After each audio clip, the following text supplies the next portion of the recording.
এখানে আমি 4টে ডিম নিয়ে নিয়েছি। ডিমগুলো একে একে ফাটিয়ে নুন, গোলমরিচ, লেবুর রস দিয়ে ভালো করে ফেটিয়ে নেব। একটা টিফিন কৌটোয় আমি তেল মাখিয়ে নেব।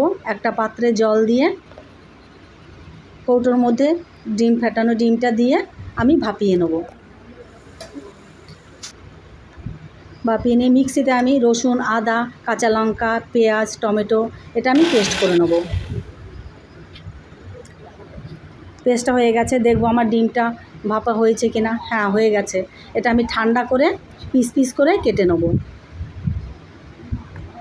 পিস পিস করে কাটা হয়ে গেছে, তুলে নিলাম। কড়াইতে হালকা তেল দিয়ে অল্প ভেজে নেব, হালকা লাল লাল করে, বেশি ভাজবো না। এটা না ভাজলেও হয়, কিন্তু এটা না ভাজলে একটু কাঁচা গন্ধ দেয় ডিমের, সেই জন্য আমি একটু হালকা ভেজে নিলাম।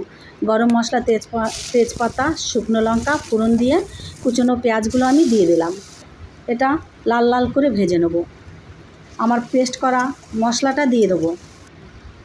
তাতে দিলাম কাশ্মীরি লাল লঙ্কার গুঁড়ো, নুন, হলুদ, স্বাদ মতো চিনি, আর দিলাম জিরে ধনের গুঁড়ো।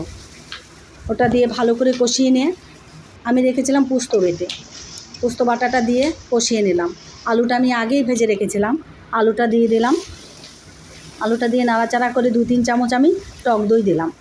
টক দই দিয়ে নাড়াচাড়া করে পাশে ফুটিয়ে রাখা জলটা আমি দিয়ে দেবো।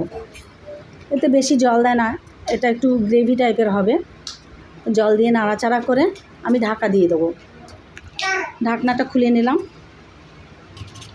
আমি ডিমের পিসগুলো দিয়ে দেবো, দিয়ে নাড়াচাড়া করে আবার আমি ঢেকে দেবো। এইভাবে 2-3 বার ঢাকা দিয়ে দিয়ে করব।